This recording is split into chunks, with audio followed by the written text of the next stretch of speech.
Okay, you can go.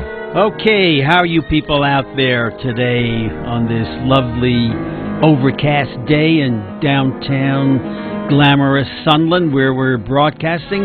Malcolm and myself, Malcolm Burman, our erstwhile... Malcolm Barry Burman, I've become. Barry Burman, our producer, and man about town, Bon vivant, etc. I haven't heard that expression for a while. Anyway, this is Stan Weisleder, and the name of the show is The View from Over Here. We're going to give you a different view of everything, whether you like it or not. And we're broadcasting on crntalk.com, which goes out over the entire planet. And beyond. Well, and beyond, yeah. Okay, you could be an astronaut and tune into our show. Or you could be one of those Martians and tune into our show. Do you realize with the sound, with the speed of sound or light, the sound that we're making here now can be heard in other planets, probably another 50, 60,000 years? We never die now. We're on the air. Well, we may die, but our voice lives forever. And once it's on... in cyberspace, you know, it's there. Right, it's like when I listen to old television. All these people are dead, but they're really not dead. Eternity, okay, however long that is. Okay, what else? Anyway, let's get to some of our important news items today. Important? Well, I don't know. You be the judge. Let me say this. I'm not a fortune teller, and I don't read tarot cards.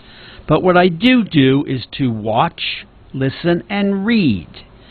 And about a year ago, I wrote a pseudo-actuarial article on the absurdity of the Affordable Care Act, otherwise known as Obamacare, and what should really be done in order to get medical coverage for the millions who don't have it and need it. Why not? After all, I was an actuary for most of my life. You were an actual actuary. An actual actuary for most of my life. Now, did anyone take heed? Of course not. After all, you know, what I did, who cares? Nobody cares what you did. You know, what are you doing now? What did you do for me now? Okay? Now, in that article, I stressed that one of the things that the government can and should do is to go after the perpetrators of the Medicare fraud industry. And that's what it is. It's an industry which costs us an estimated $50 to $75 billion per year. I think that's being underestimated. Well, I'm being nice. Finally, in the Wall Street Journal, there was an article last week. Who typed this up? Did you type this up, Malcolm? Anyway, there was an article last week saying that the FBI was finally doing just that. About time. It's about time they're getting into it, finally. There's another item. I saw this concept a couple of times in movies over the past 20 years. As reported in the Wall Street Journal, swarms of little robots acting in unison with each other. And in this instance, it was 1,024 of them. Can you imagine? As the saying goes, if you can imagine it, you can eventually make it happen. True, true. So I wonder what's next. Hey, if you can't do it on the battlefield, then maybe you could do it in court. Arab Bank PLC is being sued by the victims of Hamas attacks because the bank knowingly funneled millions of dollars to Hamas for its nefarious deeds and not for the humanitarian purposes that its lawyers allege. What would we do without lawyers in this world? I'm not going to answer that one. Now, something else about lawyers. When I went through the Los Angeles Sheriff's Department Reserve Academy, one of the things we were told by lawyers from downtown, suits, you know, the guys that dress up, is that all lawyers are in effect officers of the court. and it is their duty to seek out the truth, no matter where it takes them. That'll be the day. Well, the truth has many sides to it, and what is legal truth is not actually actual truth. Really? Yeah. Well, what I hate is when I'm impaneled by for jury duty, and the judge says, "Well, can you anything I say you have to obey? Is there any problem with that?" And I usually raise my hand, and the judge asks me, "Well, what do you have problems with?" And I ask him, "Well, what would you say?" And he says, "I don't know what I'd say." And I say, "I don't know what I have problems with." Because if you see all these cases, on television where some witness, says something that the attorney objects to, and the judge says, "Don't pay any attention to that." How the hell can you not pay attention to that? You heard it. It's already in your heard head. it. It's in your head. Yeah. It legally, they weren't supposed to tell you, but actually you're a person. How do you not pay attention to that if you know that was the truth? Disregard what that witness just said. Right, and I couldn't do it, and I've always told the judge that, and they say, "You're dismissed." Well, then you're not a good juror. You don't listen to the judge. No, I believe in what's called jury nullification. Jury nullification, that's a good one. Hey, anyway, let's get on with the show. Let's not get bogged down on this. Right. Hey, Paul, is Jerry ready? Okay, we have Jerry Cutler online going to give us one of yet. his... What do you mean, not yet? He's first dialing him? I don't... Let's fire Paul. We can't. Okay, he's on. Jerry, are you there? I'm here. All right, Jerry, you're going to give us an incisive review on a movie that you haven't told us what it is. So go to it. The floor is yours. Do you know what it is? I know what it is. It's called The Last of Robin Hood. Uh-huh. Oh, I never heard of it. Well, it didn't open yet. Okay. Tell us about it. Actually, it's going to open within the week. So look for it, and then miss it. And then miss it. Yeah, look for it and make sure you don't go. It's really a waste of time. However, it's a titillating movie with a major, humongous movie star, Errol Flynn. Errol Flynn? And his love affair with a 15-year-old girl. Ah. Oh, wait, isn't Errol Flynn dead?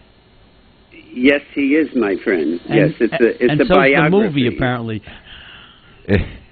He died a while ago. Yeah, a little while ago, yeah. Yes, and today's generation never heard of Errol Flynn. Well, they'll come to know him through this movie, I guess. If they go to see it, I doubt if they will. Is this a documentary, or...? No. It stars Kevin Kline, who's a great choice for Errol Flynn. And a great actor.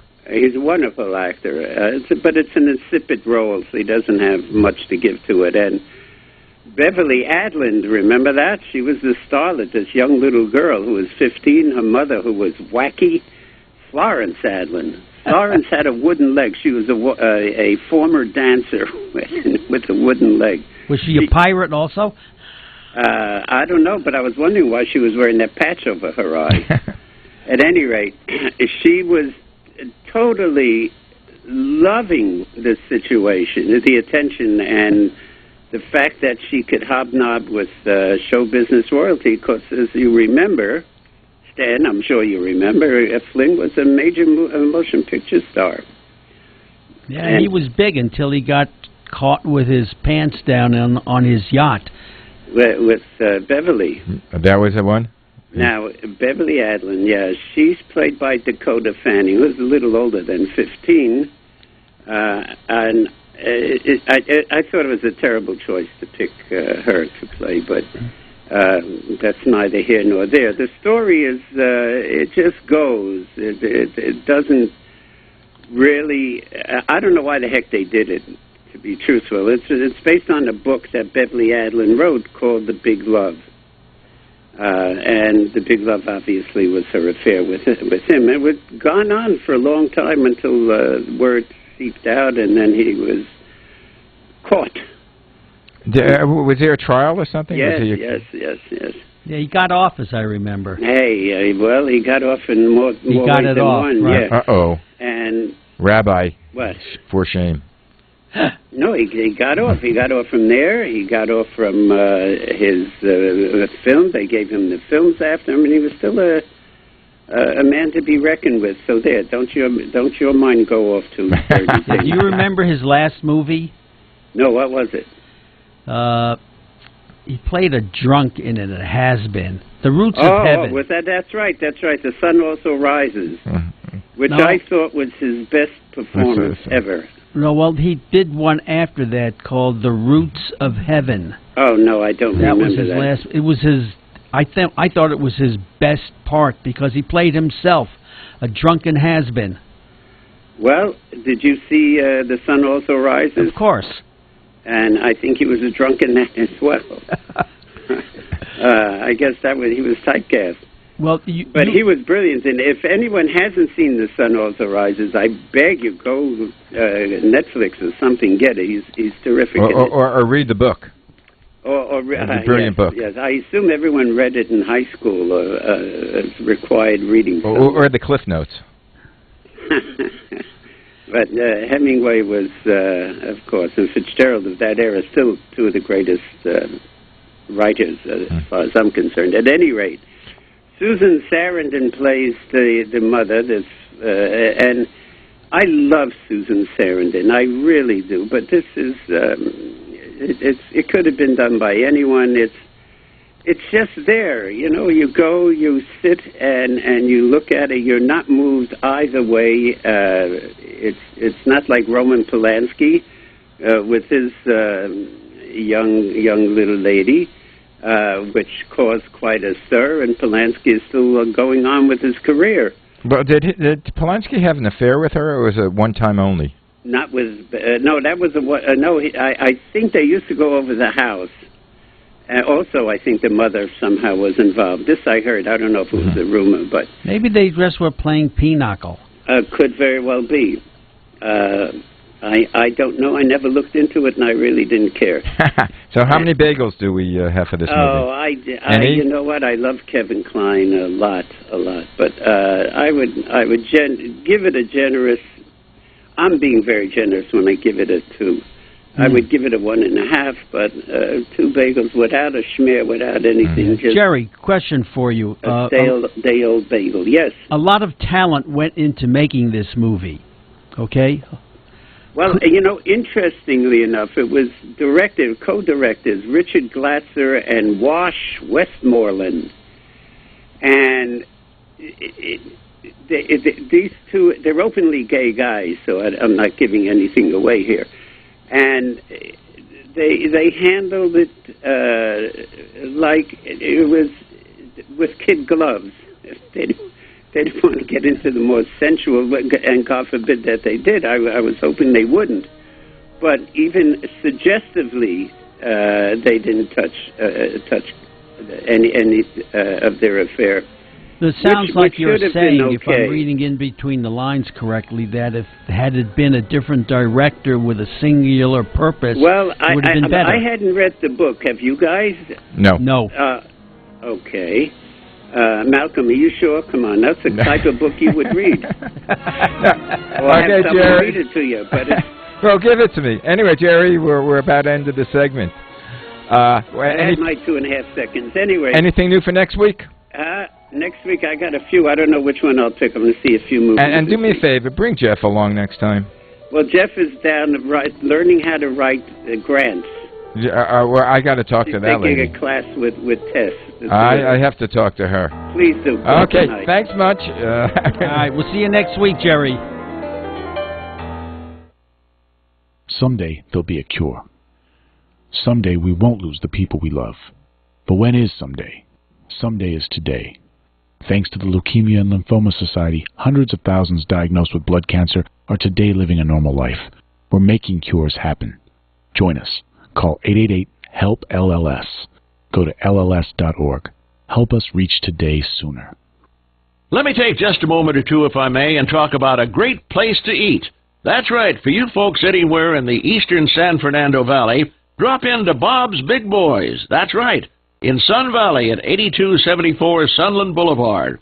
Now, everybody remembers the name Bob's. They're getting bigger and bigger every day, And little old Bob carrying the hamburger in his checkered overalls is the same Bob that you remember from back through the years.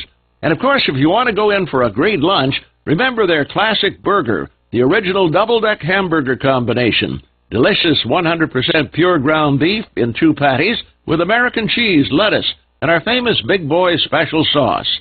The name is Bob, and I think when you go in, you'll say, by golly, I'm sure glad that I found this restaurant because it's good for breakfast, lunch, or dinner. They've got all kinds of things, and all you have to do is remember, Bob's Big Boy in Sun Valley at 8274 Sunland Boulevard. It's a great place to eat. Homeowners, now is the season to be thinking about your roof, because all it takes is one storm to turn a small roof problem into a major leak. If it's time for a new roof, call Sears at 888-465-9720. You can save $500 if you call right now. Sears licensed, fully insured contractors can get your roofing job done right. Just call 888-465-9720. Sears has a variety of shingles and styles that are built for long-lasting performance, and you'll save $500 if you call now. So call Sears for a free in-home consultation at 888-465-9720. Hurry, offer ends soon. Not available in all areas. Installation provided by Sears authorized licensed contractors. License information available upon request. That's Sears Roofing. Call right now and save $500. Call 888-465-9720. 888-465-9720. Call Sears now and get that roof repaired. Call 888-465-9720.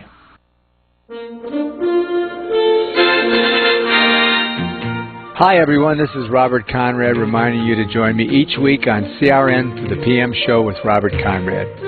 We'll read your emails, take your calls, and chat with some of the hottest stars in Hollywood. Tune in Thursdays to the PM Show with me, Robert Conrad, right here on CRN Digital Talk Radio. Tune in to the PM Show with Robert Conrad, 3 p.m. Pacific Time, 6 p.m. Eastern, right here on CRN Digital Talk Radio.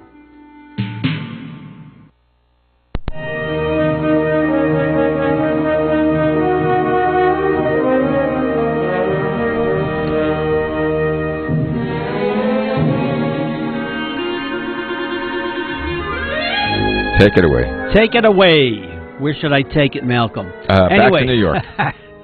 This is Stan Weisleder on The View from over here in the studio with Malcolm Barry Burman. Very good, very good. Got the Barry in. Okay, our special guest today is Stephen Paul. This is a guy who's been in the movie business quite a while and has done just about everything in that business. Don't believe me? Check out his IMDb.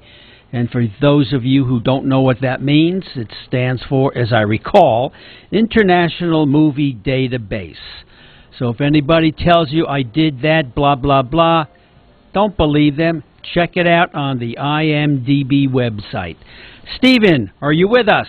Yes, I am. Great. Okay. Hey, you got somebody that really gave you a great plug. Do you know a Jamie Nutella? I've heard about her recently. Okay, well, I heard she was on your show. Yeah, she gave you a good plug. I think she likes you. You think she's biased? No, No. completely non-biased. Of course I'll take her word for anything. She wouldn't say something that's not true. not. Also, I think if you check with Jerry Cutler, he'll probably give me a good plug as well. Is he your rabbi? That's our rabbi. Well, we see you. We're going to be over at the services for Rosh Hashanah on the 23rd. Can we catch you there? Yes. Okay, I'm looking forward to it. Yeah, we'll work the room then, Malcolm. Hey, listen, Stephen, how long have you been in the movie business? I've been in the business since I'm about 6 years old. Wow. I was originally an actor in New York City. I was an actor, singer, dancer.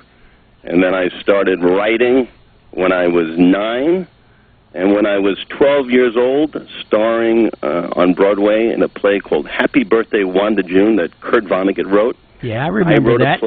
I wrote a play as well, and I was proclaimed the youngest playwright in the world at 12 years old in the New Yorker magazine. Do you still hold that title? So I think I'm holding that record, and I think I'm holding a record in the Guinness Book of World Records as the youngest filmmaker when I wrote, produced, and directed a film that I also acted in called Falling in Love Again with Elliot Gould, who I just bumped into the other day. I was so happy to see him, and Susanna York, and a then unknown Michelle Pfeiffer. Yeah, she's come a long way. Hey, listen, you've done all of these things. Okay, you've been an actor, a writer, a singer, a dancer. Have you done producing? And I've done a lot of producing. I'm still producing. Okay, of all of those different roles, and they are significant, each and every one of them, which one do you like the best? It's an interesting question, and I've been asked it just recently for some reason by a number of different people. And I'm very fortunate because in a day, I wear all these different hats. I'm still writing, I'm still producing, I get to sort of direct, mostly what we call second unit directing and working with the directors. But I also have a little management where I manage some actors. So all day long I keep doing all these different things, and I don't know if I could do just one thing anymore. My personality sort of requires me to go through it all, but you know, each thing is a special art, and I have a love for each and everything that I've ever done and that I continue to do. Do you ever get to sleep? I slept very well last night because Jamie and the baby, Sammy, are in Chicago. So I didn't wake up with Sammy's foot in my face. As a producer, Stephen, how do you get your ideas? Do you read books? Do you steal them from other people? You know, what do you do? It's a combination of different things. There's many ideas that I've had since I'm a young man, a young boy, that have traveled with me till today, and I, you know, do different things with those things or create new ideas now. And many times I acquire the rights to IP, intellectual properties, like Ghost Rider was a comic book that we made a movie on that I did with Nick Cage, or Tekken is based on a well-known video game, which I've made a couple of films on, or Bratz, based on the dolls. So it could be anything, or we're doing Maximum Ride, the James Patterson book. So it could be books, it could be dolls, it could be sneakers, it could be anything that seems like it could be an interesting idea for a movie. Do you do your own financing, or do you have people in the wings that say, here, take my money and do as you please? It's a combination of many different things for many different years. You know, we work with banks, we work with hedge funds. I work with film distributors all over the world. I have what we call now an international sales company. Okay, Stephen, hold on to that book, because we're coming up to a hard break. We are? We are. Oh, so you're listening to 30 the View. seconds, according to You're Paul. listening to the View from over here on crntalk.com, and you can hear our show on www.viewfromoverhere.com. Know the. Stay tuned, and we'll be back in about 3 minutes with Stephen Paul, mover and shaker in Hollywood. Be right back.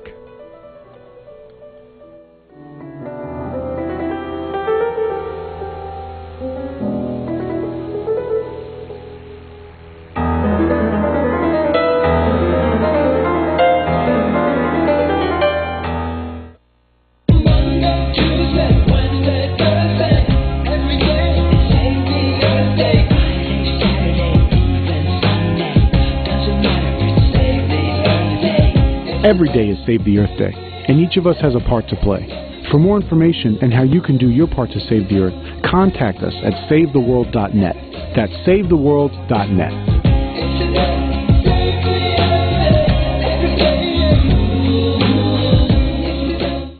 This is a referral service. Calls will be routed to an independent referral insurance agency. Listen up, America! Listen up, America. I'm talking to anyone with or without a pre-existing medical condition. A health insurance hotline has now been established to provide health insurance for all Americans, even uninsured Americans with pre-existing conditions. Call now for a free, no-obligation quote on affordable health plans available to you. 1-800-402-7599. I repeat, this is a hotline providing free quotes for affordable health plans. It's for anyone without health insurance, even if you have pre-existing conditions. Medical costs are the #1 cause of bankruptcy and financial distress. All uninsured Americans are strongly urged to call this national health insurance hotline right away to protect yourself and your family from an unexpected variety of medical costs that could cause financial hardship. Call the health insurance hotline right now for a free quote at 1-800-402-7599. That's 1-800-402-7599. Call 1-800-402-7599. Let me take just a moment or two, if I may, and talk about a great place to eat. That's right, for you folks anywhere in the eastern San Fernando Valley, drop into Bob's Big Boys. That's right, in Sun Valley at 8274 Sunland Boulevard.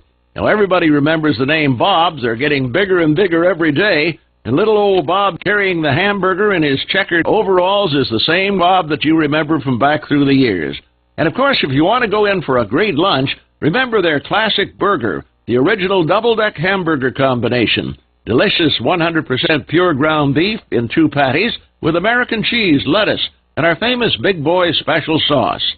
The name is Bob, and I think when you go in, you'll say, by golly, I'm sure glad that I found this restaurant because it's good for breakfast, lunch, or dinner. They've got all kinds of things, and all you have to do is remember Bob's Big Boy in Sun Valley at 8274 Sunland Boulevard. It's a great place to eat. Have you ever considered adding a home security system but thought it would be too expensive? Here's the good news. There's never been a more affordable time to help protect your home, valuables, and your loved ones. You can now get a $100 Visa card from Protect Your Home, your authorized ADT dealer, with the installation of a new ADT monitored system. Here's even better news. Your new system, worth $850, is free. You pay just a $99 installation charge and purchase monthly monitoring for less than $2 a day. Call Protect Your Home today at 1-866-669-8954. That's 1-866-669-8954. Get the peace of mind that comes with owning an ADT monitored system, plus a $100 Visa card from Protect Your Home. Call now, 1-866-669-8954. That's 1-866-669-8954. 36-month monitoring contract required. General terms and conditions apply. Visit protectyourhome.com/terms. Lumber Liquidators just acquired truckloads of top-quality flooring from brands like Armstrong at unbelievably low prices. And now you get the deals at the incredible flooring buyout sale on now through July 29th. Get clearance flooring for just 29 cents a square foot. Solid 3/4 pre-finished gunstock oak is $189 with quick click for $159. So go to lumberliquidators.com today to find the store nearest you. Special 18-month financing is available, but hurry, this sale ends Tuesday.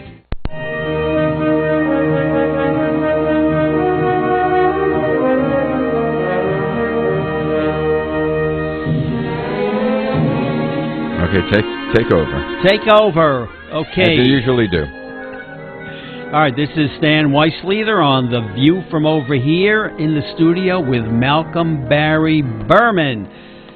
And we have our special guest today, Stephen Paul, who's going to talk about his life, I think, and whatever else he likes to talk about. Stephen.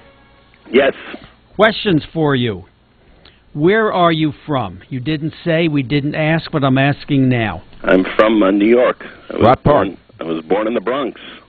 Not Brooklyn? No, I was born in the Bronx. That's where my mother and father grew up.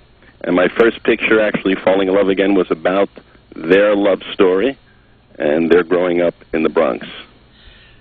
Interesting. Tell me, you didn't tell us at the very beginning, but how did you gravitate towards this business at such an early age of 6? I was in New York. I think we were living in Queens at the time, and I saw a television commercial with a little boy on it, and I asked my mother, how did that kid get on TV? And she said, let me find out. And she found out there was a thing called a talent agent, and she took me to meet this talent agent, and I guess that talent agent liked me and sent me out on my first interview, and I got it. And what was that? It was a Yodel's Drake's cake commercial. Ah. Oh, do I remember those? My kids grew up on them. Thanks to you. They were the best. Huh? Yeah, you just got my gland salivating. we're both of us are from New York. Hey, isn't everyone? Yeah, eventually, right? Yeah. Everybody starts from there. Eventually, and if they're not from New York, you know, they pass through it, or that's right. They belong to New York. Everybody's connected in one way or another. Well, I think, as I always quote, is Dennis Prager, who was a commentator. He said that the cradle of civilization is New York. That's where they're going to find out. You know, speaking of people from New York who don't, or do, or would, or maybe, Malcolm, you know Fran Zigman, right? Yeah. Paul, Steve, do you know her? No.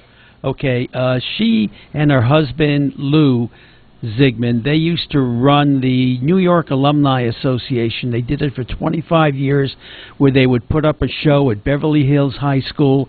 It was a 4-hour show where they would have entertainers and honor somebody from New York. It was absolutely the best New York type show out of New York that you could ever possibly see.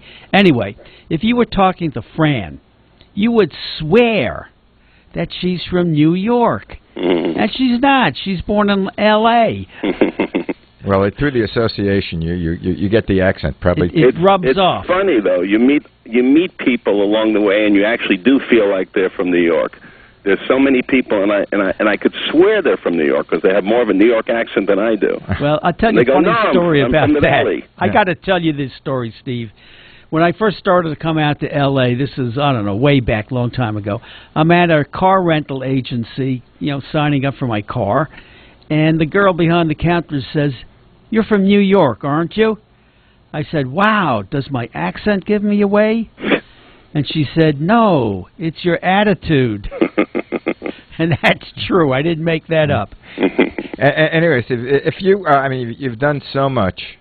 If you had a bucket list, is there something that you want to do that you haven't done yet?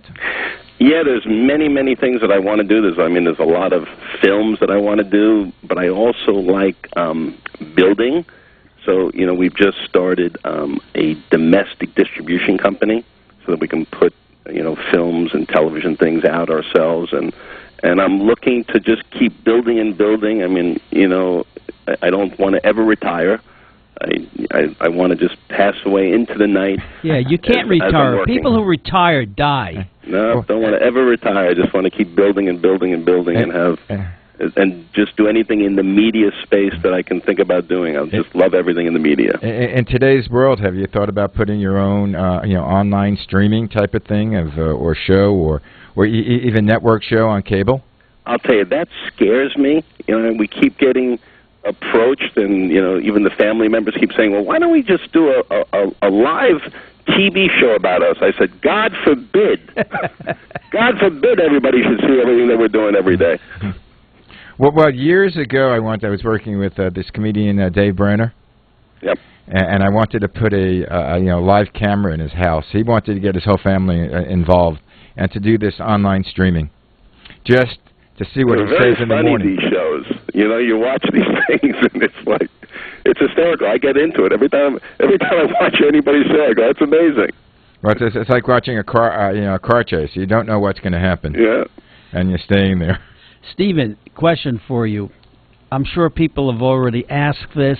I'm asking just so our listeners could, get a better idea of who you are and what you're about.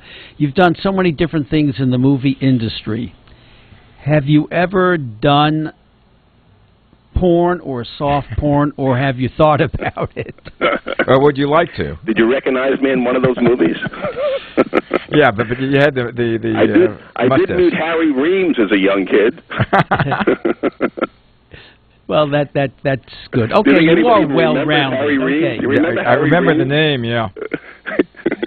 Now, a more serious question. If you're a novice writer or you have an idea for a show, how would they get to you? Or how would you accept something like that? Yeah, because in L.A., everybody and their uncle wants to be a writer. They think all they have to do is put together something, take a course at UCLA, and bingo, they could make $1 zillion.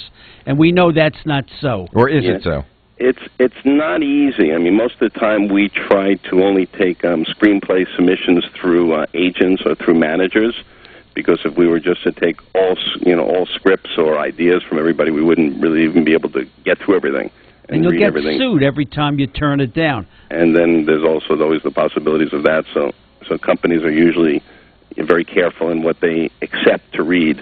But the best thing is to try to find a talent agent, or a literary agent, or a talent manager, or a manager who can submit it to producers. Now, you are a talent manager, I understand, as well as a producer. Yes.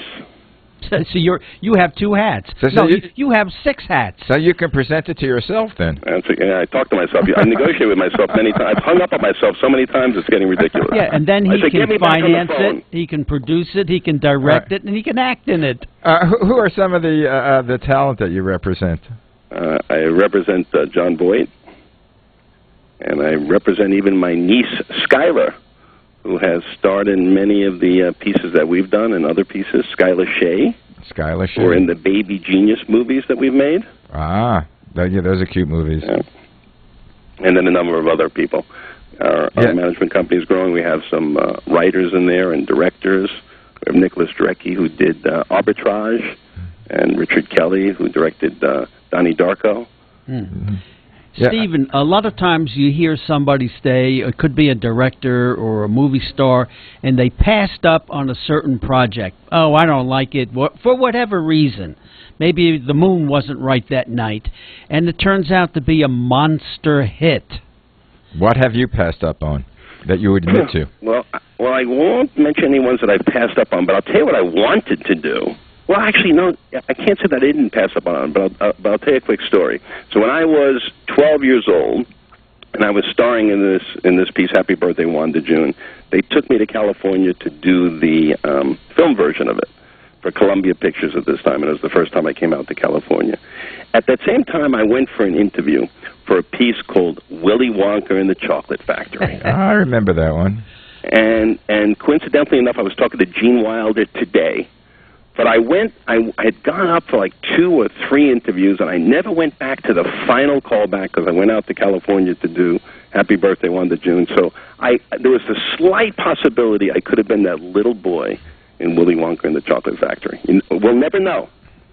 The other thing is, I'll tell you one other story. I'm looking at a picture in my office here in Century City. I was about 16 years old, and I have a still photograph of myself, John Travolta, and David Caruso, and the 3 of us are arm in arm there, and we were there for the interview of Saturday Night Fever. Now, I don't need to tell you which one of the 3 of us got the movie, but it wasn't me. Whatever happened to John Travolta? He's still around. John Travolta's the best. Yeah. We all love John Travolta. He's made some great movies. Some good movies, yeah. In fact, one of them, every time it's on TV, I'll watch it, even though I've seen it I don't know how many times. Swordfish. Swordfish. And that's But you were saying that you represent John Voight. It seems like John is doing more work now than he's ever done before. I keep on seeing him everything. Yeah, he loves to work. Is that your doing, or he was just happened to be in the right place at the right time? It's a combination. I definitely help inspire him to get out there and do things. But he loves to work. I mean, he loves to do great work. He's a perfectionist, as you can probably see in his work. And it's funny because most of the time, anytime he's usually approached with a project, no matter what it is, he goes, I don't think I'm right for this. Let me think, who could be right? So that's the first thing he always does, is he tries to figure out who else he can give the movie to, one of his friends. He says, I think, Al Pacino could be good for this, or whoever. He's always coming up with somebody else. I said, John, they're offering it to you. They didn't want the other actor. They want you. Exactly. Well, maybe he's just a little modest. Well, when Sid Caesar died, they had a funeral for him, and I was fortunate enough to be invited, and John Voight was there. And John Voight, first let me tell you, that particular funeral was the best funeral I ever went to. I can imagine. It must have been hysterical. It was a show of shows. Because I think Jerry did the eulogy. Jerry Cutler did the eulogy. I mean, Mel Brooks was unbelievable. But John Voight, he's not a comedian. But he was probably funny as hell. And he held his own against real big-time comedians. And afterwards, I went over to him. I made some stupid remark. I said, your show that takes place in Calabasas, Ray Donovan. I says, keep it up because it's making my real estate value climb. Yeah, well, he's hitting a whole new audience now with the being on cable. Yeah.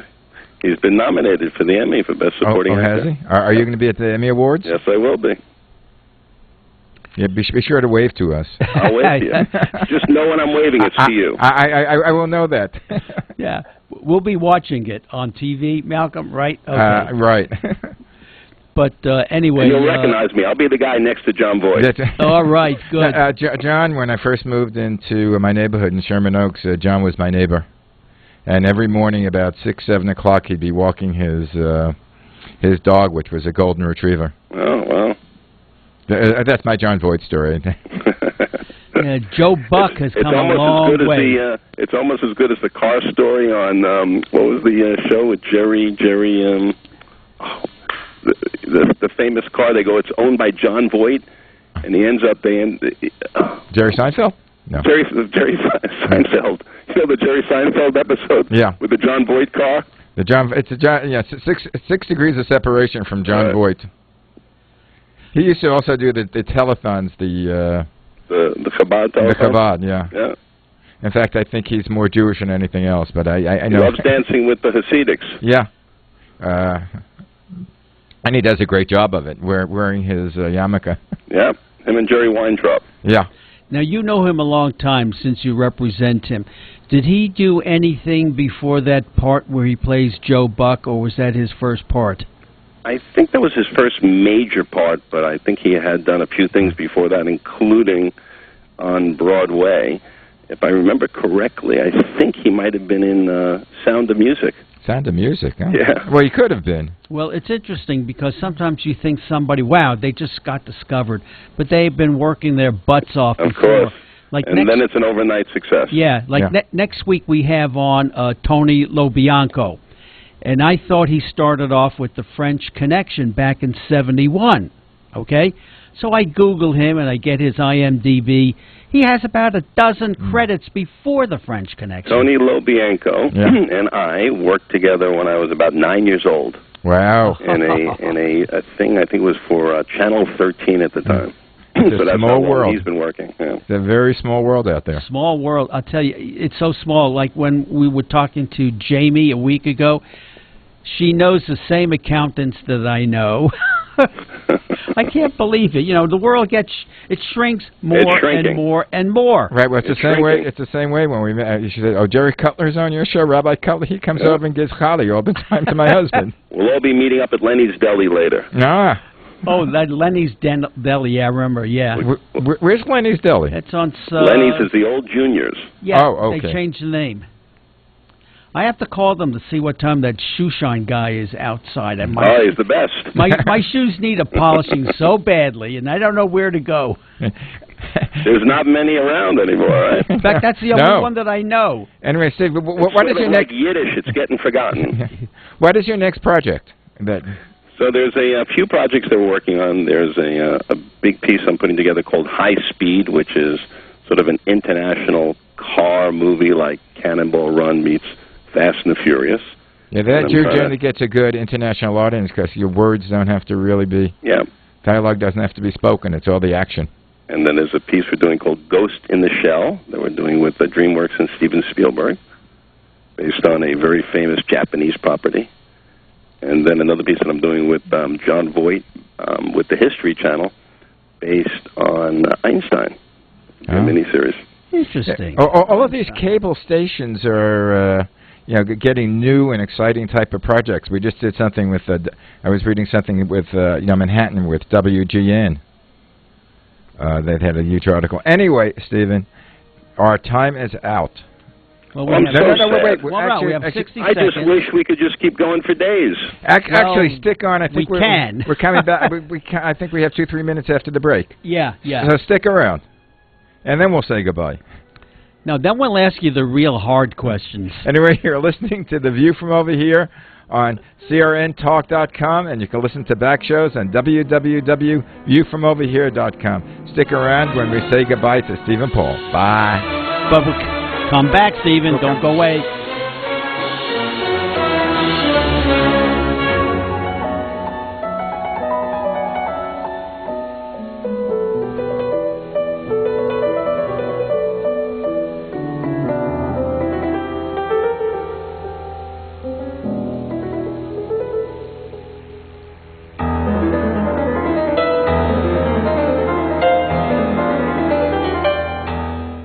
The next time you're in Southern California, visit the Riviera Restaurant in Calabasas. Riviera, as the name implies, is the ultimate in Calabasas restaurants. There's not even a close second. And what's better suited for the Beverly Hills of the Valley than a Beverly Hills type of restaurant and watering hole without those ridiculous Beverly Hills prices? They're so good. With impeccable service, they probably don't even need this commercial. Even now, it's hard to get a good table except for off hours. But if you really want to treat yourself or your date, call 818-224-2163. That's 818-224-2163. That's the Riviera Restaurant in Calabasas, California. CRN travelers, relax at the beautiful Fountain Grove Inn and Conference Center in Santa Rosa, California.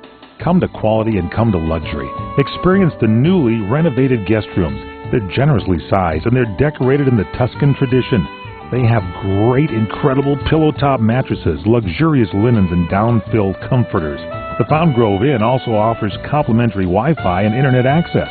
There's warm cookies and coffee every evening in the hotel lobby, and you can visit the newly remodeled Equus Restaurant and Equus Lounge with its new wine bar. It's the ideal place to relax and enjoy a glass of wine and watch our What's Cooking on Wine show on CRN with host Larry Van Alst on Wednesdays. It's the Fountain Grove Inn, Hotel, and Conference Center located in the heart of Sonoma wine country.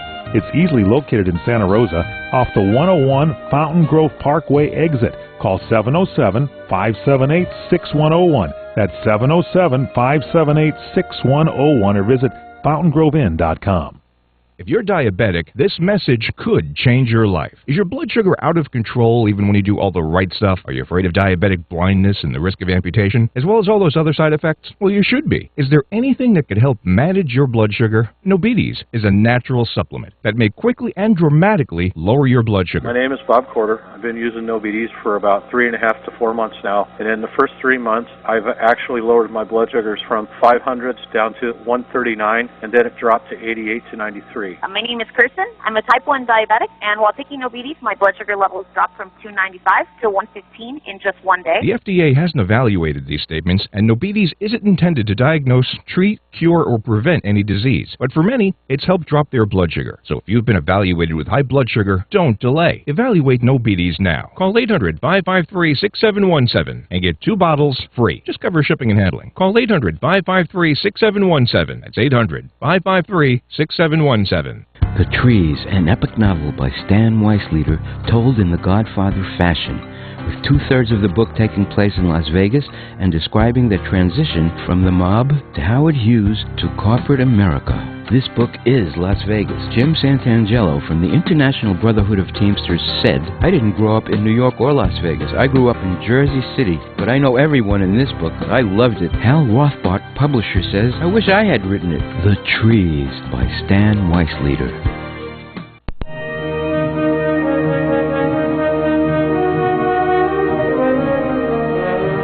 You're on, Stan.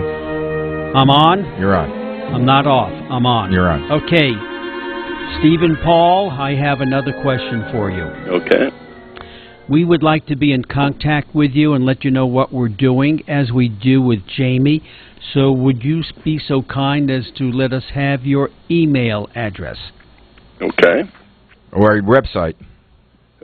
What's your website so people could view you or what you're doing or what you want in public? If you just go crystalsky.com, CRYSTAL, crystalsky.com. Okay, that's you. And as I was telling Stan, we when anything opens, well, of course, we expect the red carpet treatment to be there. I have my tuxedo ready. Obviously. Do they still have the formal red carpet openings anymore? To the smaller movies, yeah. Yeah. Not as many as the old days, when they call the old days, but the answer is yes, they still do that. And are you required to wear a tuxedo or just as optional? It depends. It depends on what kind of an event it is, but you know. And it depends whether or not you're a rock star. If you're wear a rock star, you could come in your underwear. But for the Emmys, we'll all be wearing our tuxedos. Tuxedos, yeah. There was something, an image or one of the L.A. papers that I saw with a new formal wear for men, and it was a jacket and a skirt. Well, maybe if you live in Scottish? And no, they weren't Scottish. But I've been invited to a wedding overseas in Scotland, and they wanted to know if I would wear one of those kilts. They said, "Will you be wearing a kilt?" And I didn't know if it was a joke or not a joke. But I still have a curiosity. Do they wear anything under the kilt? I'll check. I'll let you know. When I go into the men's bathroom, I'll see if I can take a quick peek and see what's going on. If you kindly could report back. Check with the haberdasher. Report back to the show. I mean, I'll get back to you on that one. I've always, since a little kid, I've always wondered about that. You see? Right? Actually, I think some people do and some people don't. Yeah. Really? It's those questions that we carry with us for our lifetime, and what would you need to be answered in the bucket list? Right. And what would you do? That's a question. If you had your choice. For a bucket list? Yeah, I feel like James Lipton, on Actor Studio. What would I do? What would you do if you had the choice of wearing, being au naturel or wearing something underneath? I probably would wear something underneath. That would be me. It's our culture and how we're brought up. Are you sure you're from New York? Hey, every once in a while we have some guy who likes to run around the street naked. I was always taught to wear my underwear even when you're going to bed because in case there was a fire and we needed to run out. Well, I don't know. I remember this in the back of my mind. If there was a fire and we needed to run out, we needed to have our underwear on. Yeah. That reminds me of a Jackie Gleason skit where, do you put on both socks? No, actually, it's All in the Family, or Archie Bunker. Do you put on both socks at the same time or one at a time? and this way, if there's a fire, you can hop out on one foot. Anyway, now we're at the end of the show. Wait a minute. My mother used to tell me, always make sure your socks don't have holes in them. Exactly. Because you never know if you end up going to a hospital for an emergency. If you get hit by a car. You don't want them to see that you have holes in your socks. Do you think those mothers all read the same book and gave us all the same information? If you read Portnoy's complaint, you read my I can tell you some mother stories you'd love. Anyway, Stephen, thank you very much. We'll have to have you back. But thanks Definitely. Again. You're listening to The View from Over Here on crntalk.com, and we're being kicked off the air right now. We have, 30 seconds. Less. And you can reach the back shows at www.viewfromoverhere.com. And who do we have next week? Quick. Tony Lobianco. So be there Tuesday at 10 a.m. Pacific Standard Time. Otherwise, have a great week, and we'll speak to you later. Bye-bye. Bye.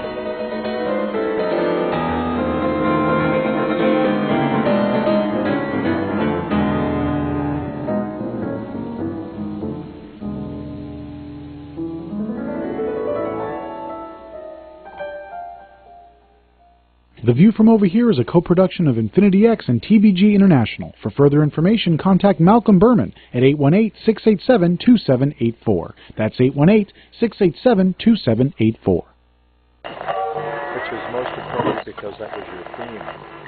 Are you tired of hearing your favorite talk radio show sound like this? What if you could hear your favorite shows in crystal clear, high-definition digital sound?